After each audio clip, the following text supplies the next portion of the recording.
تو آج کا میرا موضوع سخن ہے، وہ ہے نبی اکرم صلی اللہ علیہ وسلم کے آنسو کن کن موقع پر نکلے۔ میرے بھائیو،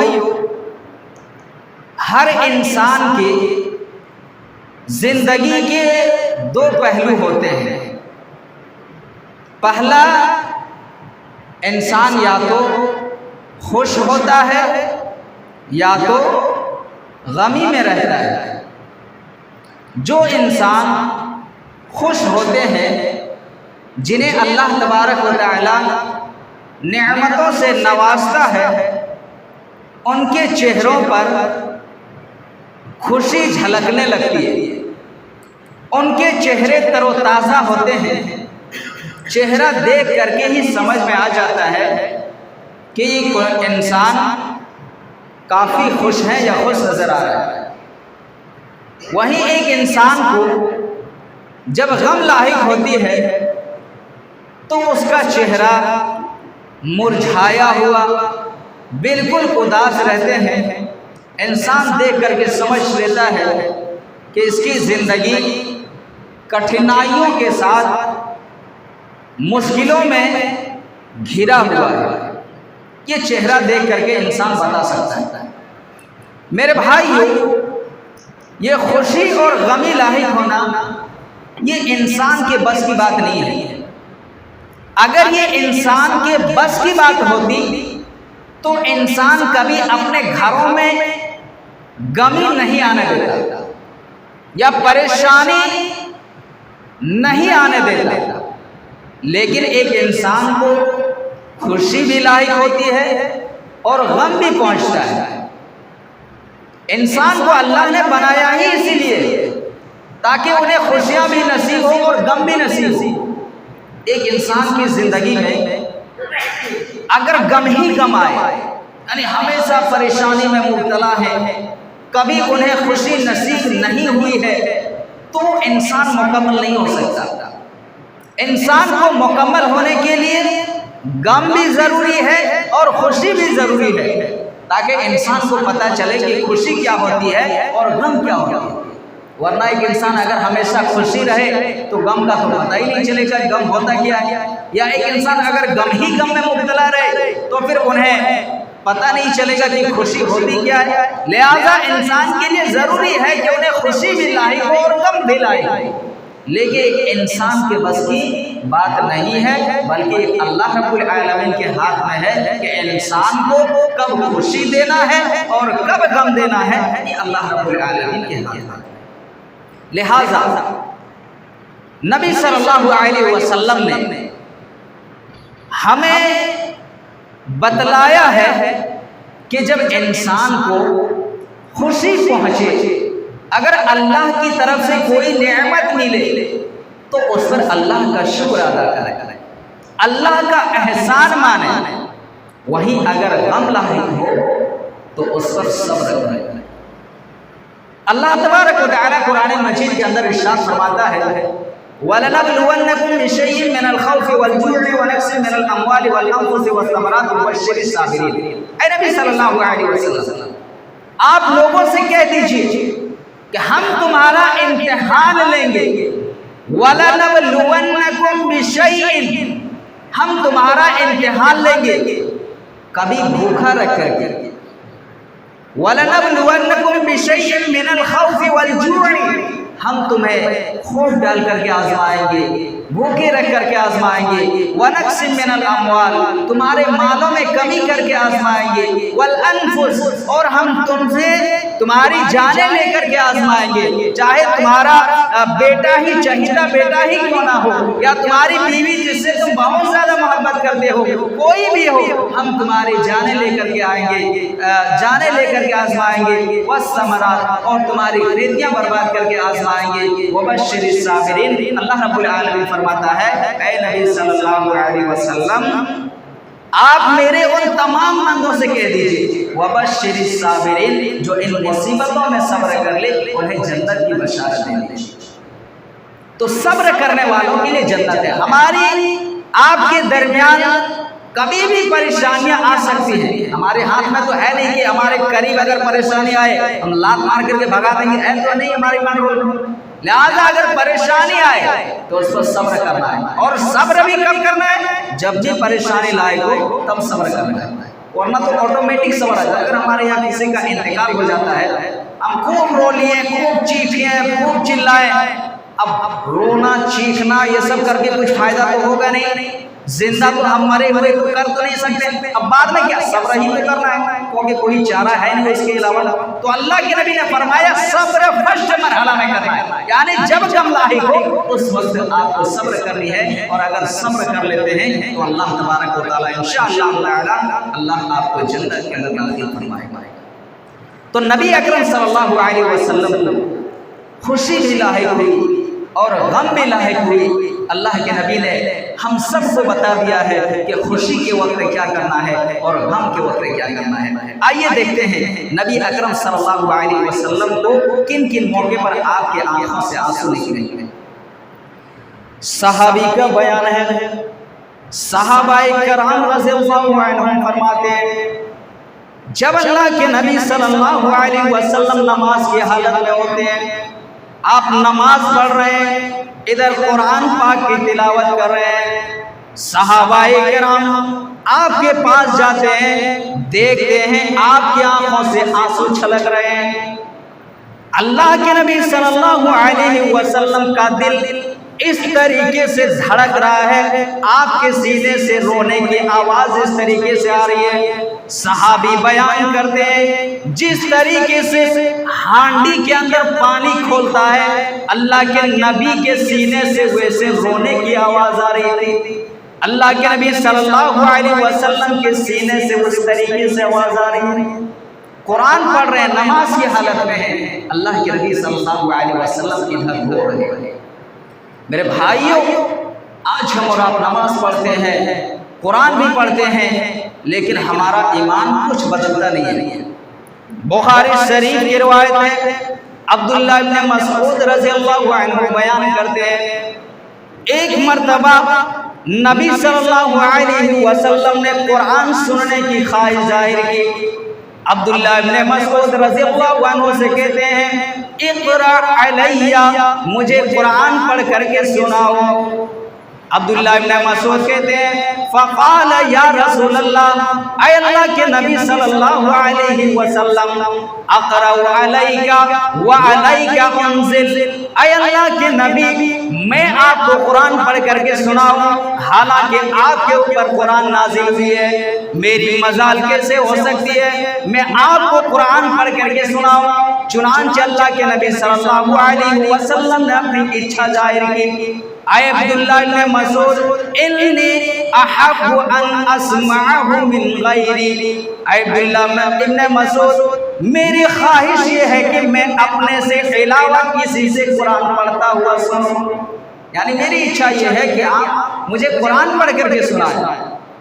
عبداللہ ابن مسعود رضی اللہ عنہ بیان کرتے ہیں فقرأت سورۃ النساء، میں نے سورہ النساء کی آیت تلاوت شروع کر دی، حتی بلغت، جب میں یہاں تک پہنچا فکیف اذا جئنا من کل امت بشہید، اے اللہ کے نبی صلی اللہ علیہ وسلم کی آنکھوں سے آنسو زار بتا رہے ہیں۔ جب میں اس آیت کریمہ پر پہنچا کہ اس وقت کا کیا حال ہوگا جب تمام امت کے نبیوں کو ہم گواہ بنائیں گے، وَجِئْنَا بِكَ عَلَىٰ هَٰؤُلَاءِ شَهِيدًا، اور اے نبی صلی اللہ علیہ وسلم ہم آپ کو ان تمام لوگوں پر گواہ بنائیں گے، یعنی قیامت کے دن اللہ تبارک و تعالی ہر امت میں سے ان کے نبیوں کو گواہ بنائے گا، اور جتنے لوگ قیامت سے جب سے دنیا قائم ہوئی ہے اس وقت سے لے کر کے جتنے لوگ اس دنیا کے اندر آئیں گے ان تمام لوگوں پر نبی صلی اللہ علیہ وسلم کو گواہ بنائے گا۔ عبداللہ ابن مسعود کا بیان ہے کہ جب میں اس آیت کریمہ پر پہنچا اللہ کے نبی صلی اللہ علیہ وسلم کے آنکھوں سے آنسو جاری ہے، آپ صلی اللہ علیہ وسلم اپنی ذمہ داری کو سوچ کر کے رو رہے ہیں، قیامت کی ہولناکی کو سوچ کر رو رہے ہیں، اس وقت کیا حال ہوگا جب ہم تمام لوگوں کا تم پر گواہ بنائیں گے۔ اللہ کے نبی صلی اللہ علیہ وسلم قرآن سن رہے ہیں اور رو رہے ہیں۔ میرے بھائیو، آج ہمارے آنکھوں سے ذرہ برابر بھی آنسو نہیں نکلتا۔ آنسو نکلتا ہے کب؟ جب ہمارا بہت سارا قیمتی چیز اگر ہم سے کھو جائے یا کوئی نقصان ہو جائے ہماری قیمتی چیز، اس وقت ہمارے آنکھوں سے آنسو نکلتا ہے، ورنہ ہمارے آنکھوں سے آنسو نہیں نکلتا ہے۔ میرے بھائیو، اللہ کے نبی صلی اللہ علیہ وسلم فرماتے ہیں قیامت کا دن ہوگا جہاں اللہ رب العالمین کے عرش کے سائے کے علاوہ کوئی سایہ نہ ہوگا۔ اللہ رب العالمین 7 قسم کے لوگوں کو اپنے سائے تلے جگہ عطا فرمائے گا۔ ان میں سے اللہ کے نبی نے 7ویں نمبر پر فرمایا وَذَكَرَ اللَّهَ خَالِيًا فَفَاضَتْ عَيْنَاهُ، جس نے تنہائی میں اللہ کو یاد کیا اور جس نے تنہائی کے وقت اللہ رب العالمین کو یاد کرتے کرتے اس کی آنکھوں سے آنسو نکل آئے۔ اللہ کے نبی فرماتے ہیں وہ شخص کو اللہ اپنے عرش کے سائے تلے جگہ عطا فرمائے گا۔ آج ہم اللہ کو یاد کر کے روتے نہیں روتے، آج ہمارے سینے سے اللہ کا خوف ہی نکل چکا ہے۔ تو میرے بھائیو، اللہ کے نبی صلی اللہ علیہ وسلم کی آنکھوں سے آنسو، قرآن سنتے ہوئے اللہ کے نبی صلی اللہ علیہ وسلم کی آنکھوں سے آنسو نکل جاتے ہیں۔ جب آپ چھوٹے 4 سال کی عمر آپ کی ہے، ہم سب جانتے ہیں کہ سعدیہ حلیمہ اللہ کے نبی صلی اللہ علیہ وسلم کو دودھ پلایا کرتی تھی۔ آپ صلی اللہ علیہ وسلم اپنے ننیال کے یہاں جاتے ہیں، اپنے نانی کے گھر چلے جاتے ہیں، یعنی 4 سال کی عمر میں 5-6 سال کی عمر میں اللہ کے نبی صلی اللہ علیہ وسلم اپنے نانی کے گھر چلے جاتے ہیں۔ کچھ دن وہاں زندگی گزارنے کے بعد جب آپ صلی اللہ علیہ وسلم واپس آنے لگے، ماں ان کے ساتھ ہے، آپ صلی اللہ علیہ وسلم مقام ابوا پر پہنچتے ہیں جہاں اللہ کے نبی صلی اللہ علیہ وسلم کی والد کی قبر شریف ہے۔ آپ صلی اللہ علیہ وسلم اپنے والد کی قبر کو دیکھتے ہیں، اس کی ماں تسلی دیتی ہوئی اللہ کے نبی صلی اللہ علیہ وسلم کو تسلی دیتے ہوئے کہہ رہے ہیں میرے پیارے بیٹے، یہ آپ کے ابو جان کی قبر ہے، ابھی آپ چھوٹے، جب آپ بڑے ہو جائیں گے آپ کا ابا اس قبر سے نکلے گا، ابھی یہ مٹی کے نیچے دفن ہے، وہ 5-6 سال کا بچہ نہیں معلوم کہ موت کیا ہوتی ہے، زندگی کیا ہوتی ہے۔ چنانچہ اللہ کے نبی صلی اللہ علیہ وسلم کی ماں انہیں تسلی دے رہی ہے میرے بیٹے، یہ تمہارے ابو جان کی قبر ہے، جب تم بڑے ہو جاؤ گے تو پھر تمہارا باپ یہاں سے آئے گا۔ اللہ کے نبی صلی اللہ علیہ وسلم اپنے باپ کے قبر کو دیکھتے ہیں، آپ کے آنکھوں سے آنسو نکل پڑے۔ پھر کچھ دن گزرے، آپ صلی اللہ علیہ وسلم کی ماں کا بھی انتقال ہو جاتا ہے، وہ بھی اس دنیا سے چلے جاتے ہیں۔ یہ ایک موقع ہے جہاں اللہ کے نبی صلی اللہ علیہ وسلم کے آنکھوں سے آنسو نکلتے ہیں۔ پھر کچھ دن گزرے، 8 سال کی عمر میں دادا کا انتقال ہو جاتا ہے، اللہ کے نبی صلی اللہ علیہ وسلم کی آنکھوں سے آنسو اس وقت نکلے۔ پھر اللہ کے نبی صلی اللہ علیہ وسلم کی پرورش کی ذمہ داری جو ہوتے ہیں وہ ابو طالب پر آتے ہیں۔ اللہ کے نبی صلی اللہ علیہ وسلم بہت سال تک ابو طالب ان کی خدمت کرتے ہیں، پرورش کرتے ہیں، پھر شادی بیاہ ہوتی ہے، پھر ابو طالب کا بھی انتقال ہو جاتا ہے۔ اللہ کے نبی صلی اللہ علیہ وسلم کی آنکھوں میں اس وقت آنسو آتے ہیں۔ ایک موقع یہ بھی ہے کہ اللہ کے نبی صلی اللہ علیہ وسلم کی آنکھوں میں آنسو۔ ابو طالب مرض الموت میں مبتلا ہے، اللہ کے نبی صلی اللہ علیہ وسلم اپنے چچا سے کہہ رہے ہیں میرے چچا جان، آپ صرف میرے کانوں میں ایک مرتبہ آپ لا الہ الا اللہ پڑھ دیں، میں اللہ رب العالمین سے تمہارے لیے سفارش کروں گا، آپ صرف ایک مرتبہ میرے کان میں لا الہ الا اللہ کہہ دیں۔ چنانچہ ابو طالب نے لا الہ الا اللہ نہیں کہا اور کفر ہی کی حالت میں وفات ہو گئی۔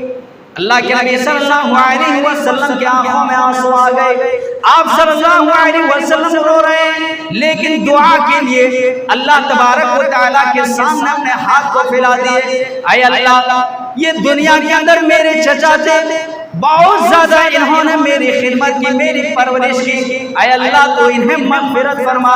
حضرت جبرائیل علیہ السلام وحی لے کر کے آ گئے، اے نبی کسی نبی کے لیے یہ جائز نہیں ہے کہ وہ کسی مشرک کے لیے مغفرت کی دعا کریں، لہذا اللہ تبارک و تعالیٰ نے نبی صلی اللہ علیہ وسلم کو منع کر دیا، اے نبی صلی اللہ علیہ وسلم آپ اپنے چچا کے لیے مغفرت کی دعا نہیں کر سکتے ہیں۔ میرے بھائی یہ ایک موقع تھا جہاں نبی اکرم صلی اللہ علیہ وسلم کے آنکھوں سے آنسو نکلے۔ آئیے ایک اور حدیث دیکھتے ہیں، مسلم شریف کی روایت ہے، اللہ کے نبی صلی اللہ علیہ وسلم فرماتے ہیں، آپ صلی اللہ علیہ وسلم کی والدہ کا انتقال جب آپ چھوٹے تھے اسی وقت انتقال ہو گئے۔ جب نبی بنائے گئے، اللہ کے نبی صلی اللہ علیہ وسلم اپنی ماں کی قبر کو زیارت کرنے کے لیے گئے، آپ کے ساتھ آپ کے صحابہ کرام بھی ہیں۔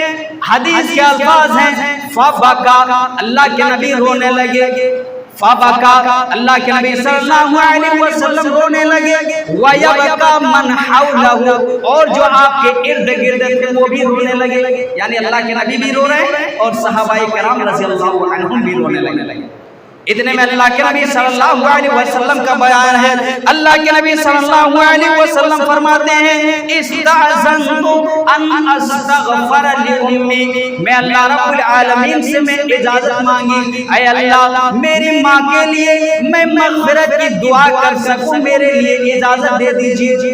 حدیث کے الفاظ ہیں، اللہ کے نبی فرماتے ہیں فَلَمْ يُؤْذَنْ، مجھے اجازت نہیں دیا گیا، میں اللہ سے اجازت مانگا، اے اللہ ان استغفر لأمی، اے اللہ میں اپنے ماں کے لیے مغفرت کی دعا کر سکوں، آپ مجھے اجازت دیجئے۔ اللہ رب العالمین نے اللہ کے نبی صلی اللہ علیہ وسلم کو اجازت نہیں دی۔ پھر اللہ کے نبی صلی اللہ علیہ وسلم فرماتے ہیں وَإِسْتَأْذَنْتُهُ فِي أَنْ أَزُورَ قَبْرَهَا، پھر اللہ کے نبی نے اللہ رب العالمین سے اجازت مانگی، اے اللہ مجھے یہ اجازت دے دیجئے کہ میں اپنی ماں کی قبر کی زیارت کر سکوں۔ تو یہ چلو ٹھیک ہے کہ تو نے یہ اپنی میری ماں کی مغفرت کی دعا کرنے کی اجازت نہیں دی، لیکن مجھے یہ اجازت دے دیجئے کہ میں ان کی قبروں کی زیارت کر سکوں۔ اللہ کے نبی فرماتے ہیں فَأُذِنَ لِي، مجھے اجازت دے دیا گیا، یعنی قبر کی زیارت کرنے کی اجازت مجھے دے دی گئی۔ جب اللہ کے نبی صلی اللہ علیہ وسلم کو اجازت مل گئی، آپ صلی اللہ علیہ وسلم نے لوگوں سے کہا فَزُورُ الْقُبُورَ، تم تمام کے تمام لوگ قبروں کی زیارت کیا کرو۔ جب اللہ نے نبی صلی اللہ علیہ وسلم کو قبروں کی زیارت کرنے کا حکم دیا تو اللہ کے نبی صلی اللہ علیہ وسلم نے لوگوں کو حکم دیا فَزُورُ الْقُبُورَ، تم لوگ قبروں کی زیارت کیا کرو، فَإِنَّهَا تُذَكِّرُ الْمَوْتَ، کیونکہ جب تم قبروں کی زیارت کرو گے تو تم موت کو یاد کرو گے، جب تم ٹوٹی پھوٹی قبروں کو دیکھو گے تمہارے دل میں یہ احساس ہوگا ایک دن ہمیں بھی یہ یہاں آنا ہے، یہ دنیا چھوڑ کر کے ہم سب کو یہاں آنا ہے۔ انسان کو احساس ہوگا اور دنیا کی غفلتوں میں انسان نہیں پڑے گا، لہذا اللہ کے نبی صلی اللہ علیہ وسلم نے حکم دیا ہے کہ قبروں کی زیارت کرو۔ تو میرے بھائی ایک موقع یہ تھا کہ جب اللہ تبارک و تعالیٰ سے اجازت مانگی اللہ کے نبی صلی اللہ علیہ وسلم نے اپنی ماں کی مغفرت کے لیے، اللہ نے اجازت نہیں دی، ایسے موقع پر اللہ کے نبی صلی اللہ علیہ وسلم کی آنکھوں سے آنسو نکلے۔ تو ایک یہ موقع تھا کہ آپ صلی اللہ علیہ وسلم اپنی ماں کی قبر کو دیکھتے ہیں، اللہ کے نبی صلی اللہ علیہ وسلم کو۔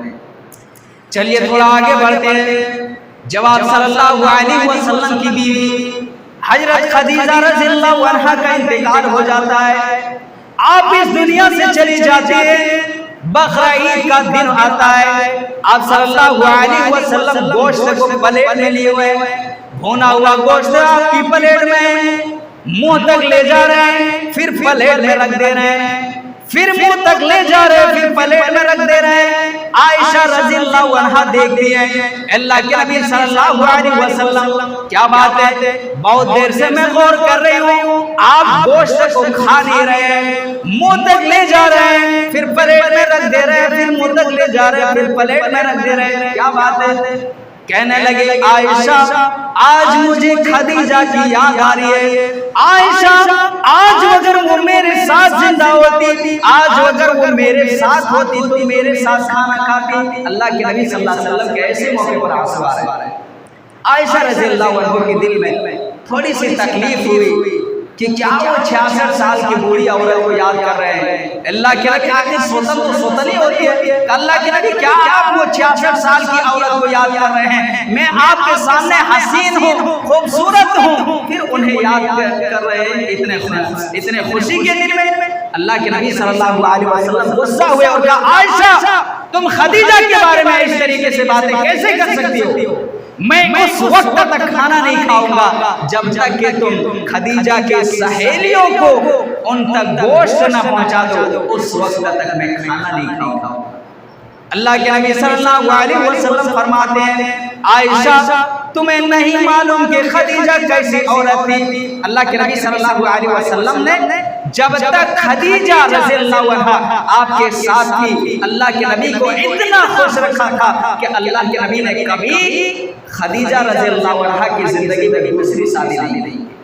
خدیجہ رضی اللہ عنہا جب تک زندہ رہی، اللہ کے نبی صلی اللہ علیہ وسلم نے دوسری شادی نہیں کی۔ لہذا اللہ کے نبی صلی اللہ علیہ وسلم فرماتے ہیں عائشہ تمہیں نہیں معلوم کہ خدیجہ کیسی عورت تھی۔ جب طائف والوں نے مجھے مار مار کر کے جب لہو لہان کر دیا تھا، میرا سر پھٹ گیا تھا، خون کے فوارے نکل رہے تھے، خدیجہ وہ عورت تھی جنہوں نے میری زخم پر مرہم لگا رہی تھی، جو میرے زخم کو کپڑے سے صاف کر دی جا رہی تھی اور دعا کر رہی تھی، رو رو کر کے دعا کر رہی تھی کہ وہ قوم کیسے فلاح پا سکتے ہیں، وہ قوم کیسے کامیاب ہو سکتے ہیں جو ایک نبی کا خون بہا رہا ہے۔ خدیجہ وہ عورت تھی جنہوں نے اسلام کی خاطر بہت ساری پریشانیاں سہی، جنہوں نے بہت سارے مارے کھائی، لہذا تم خدیجہ کے بارے میں اس طریقے سے بات کیسے کر سکتی ہو؟ تو میرے بھائی ایک موقع یہ تھا کہ جہاں اللہ کے نبی صلی اللہ علیہ وسلم کے آنکھوں سے آنسو نکلے، بقرعید کا دن اللہ کے نبی صلی اللہ علیہ وسلم کے ساتھ خدیجہ رضی اللہ عنہا۔ آئیے ایک اور واقعہ دیکھتے ہیں۔ جب اللہ کے نبی صلی اللہ علیہ وسلم کی بیٹی حضرت زینب رضی اللہ عنہا جب شہید ہو جاتی ہے، حمار ابن اسود اللہ کے نبی صلی اللہ علیہ وسلم کی بیٹی کو تیر مارتے ہیں، آپ اونٹنی پر سوار ہیں، یعنی زینب رضی اللہ عنہا اونٹنی پر سوار ہیں، جا رہی ہیں۔ کسی روایت میں ملتا ہے کہ تیر جو لگا تھا وہ اونٹ کو لگا تھا، کسی روایت میں ملتا ہے کہ اونٹ حضرت زینب رضی اللہ عنہا کے پیٹ پر لگتی ہے، لہذا حضرت زینب رضی اللہ عنہا اونٹنی سے گر جاتی ہیں، حمل ساقط ہو جاتا ہے، حمل گر جاتا ہے، یعنی اس وقت زینب رضی اللہ عنہا جو تھی وہ پیٹ سے تھی، حمل سے تھی، ان کا حمل ساقط ہو جاتا ہے، گر جاتا ہے، لہٰذا یہ صدمہ وہ برداشت نہیں کر سکتی اور کچھ دنوں کے بعد اس کا بھی انتقال ہو جاتا ہے، وہ اس دنیا سے چلی جاتی ہے۔ کچھ دنوں کے بعد یا کچھ سالوں کے بعد جب مکہ فتح ہوتی ہے، اللہ کے نبی صلی اللہ علیہ وسلم نے اعلان کر دیا لوگوں ایک ایک کر کے آؤ اور اپنے غلطی کی معافی مانگو، میں سب کو معاف کرتا چلا جاؤں گا۔ اتنے میں حمار ابن اسود آتا ہے، کہنے لگے اے اللہ کے نبی صلی اللہ علیہ وسلم آپ مجھے معاف فرما دیجئے۔ اللہ کے نبی کہتے ہیں بتاؤ تمہاری غلطی کیا ہے؟ میں نے معاف کرنے کا اعلان تو کر دیا ہے، جاؤ میں تمہیں بھی معاف کر دیا۔ کہا اللہ کے نبی میری بہت بڑی غلطی ہے۔ کہا کیا غلطی ہے؟ کہا اللہ کے نبی میں آپ کی بیٹی حضرت زینب رضی اللہ عنہا کا قاتل ہوں، میں آپ کی بیٹی کا قاتل ہوں، میں اونٹنی پر نشانہ لگا رہا تھا لیکن آپ کی بیٹی کے پیٹ پر لگا، پیٹ پھٹ گیا۔ اللہ کے نبی صلی اللہ علیہ وسلم میں آپ کی بیٹی کا قاتل ہوں، لہذا مجھے معاف فرما دیجئے۔ اللہ کے نبی صلی اللہ علیہ وسلم کرسی پر بیٹھے تھے، اٹھ گئے، کھڑے ہو گئے، کہا ہے بار میری بیٹی کا قاتل میرے پوری زندگی کی تکلیف کو ترازو کے ایک پلے میں رکھ دیا جائے اور اس ایک دن کی تکلیف کو ترازو کے دوسرے پلے میں رکھ دیا جائے. یعنی جس دن میری بیٹی شہید ہوئی تھی، جس دن میری بیٹی کا انتقال ہوا تھا، اس ایک دن کی تکلیف کو اگر ترازو کے ایک پلے میں رکھ دیا جائے اور دوسرے پلے میں میری پوری زندگی کی تکلیف کو رکھ دیا جائے تو اس ایک دن کی تکلیف کا پلڑا بھاری ہو جائے گا. یعنی پوری زندگی کی تکلیف جو مجھے لاحق ہوئی ہے وہ کچھ بھی نہیں، اس ایک دن کی تکلیف پر وہ ساری پوری دنیا کی پوری زندگی کی تکلیف بھاری آ جائے گی. میرے بھائیو، اللہ کے نبی صلی اللہ علیہ وسلم فرماتے ہیں کہ حبار میں نے معافی کا اعلان کر دیا ہے، جاؤ میں نے تمہیں بھی معاف فرما دیا، لیکن ایک کام کرنا، دوبارہ تم میری نظروں کے سامنے مت آنا، کیونکہ جب تم میرے نظر کے سامنے آؤ گے میری بیٹی کا خون سے لطپت چہرہ میرے سامنے آ جائے گا. تو میرے بھائیو، اللہ کے نبی صلی اللہ علیہ وسلم کا یہ ایک موقع تھا جہاں اللہ کے نبی صلی اللہ علیہ وسلم کے آنکھوں سے آنسو نکلے. ویسے بہت سارے واقعات پڑے ہوئے ہیں جہاں اللہ کے نبی صلی اللہ علیہ وسلم کے آنکھوں سے آنسو نکلتے ہیں، لیکن سب سے بڑی چیز یہ ہے کہ اللہ کے نبی صلی اللہ علیہ وسلم نماز کی حالت میں قرآن پڑھتے ہوئے آپ صلی اللہ علیہ وسلم رو رہے ہیں، قیامت کو یاد کر کے، قیامت کی ہولناکی کو یاد کر کے، جہنم کو یاد کر کے. لیکن آج ہم اور آپ ہیں، قرآن پڑھتے ہیں، سنتے ہیں، نماز پڑھتے ہیں، لیکن جیسے ہی ہم نماز پڑھ کر کے نکلتے ہیں بس فوراً گالی گلوچ، غیبت، چغلی، ساری چیزیں ہم اور آپ کرنے لگتے ہیں. میرے بھائیوں، نماز پڑھتے ہیں، کہیں ایسا نہ ہو کہ ہماری معمولی سی غلطی کی وجہ سے اللہ کہیں ایسا نہ ہو کہ ہماری نیکیوں کو برباد کر لے. لہذا جہاں ہم اچھے عمل کرتے ہیں ہمارا یہ خیال ہونا چاہیے کہ ہم گناہوں سے بھی بچے رہیں، تاکہ اللہ تبارک و تعالیٰ ہماری جو عمل ہم اور آپ جو کر رہے ہیں اللہ تبارک و تعالیٰ ہماری عملوں کو قبول فرمائے. آخر میں اللہ تبارک و تعالیٰ سے دعا کرتے ہیں کہ ہم تمام مسلمانوں کو نبی اکرم صلی اللہ علیہ وسلم کی زندگی سے ہم سب کو عبرت و نصیحت حاصل کرنے کی توفیق عطا فرما. ہم تمام مسلمانوں کو پنج وقتہ پکے سچے نماز کا پابند بنا. اس دنیا میں جو مسلمان پریشان حال ہیں ان کی پریشانی کو دور عطا فرما، جو بیمار ہیں انہیں شفاء کامل عاجل عطا فرما، جو قرض دار ہیں ان کی قرض کی ادائیگی عطا فرما، اور جب ہمارا خاتمہ ہو ایمان کے حالت میں ہو. آمین. وما علینا الا البلاغ. والسلام علیکم ورحمۃ اللہ وبرکاتہ.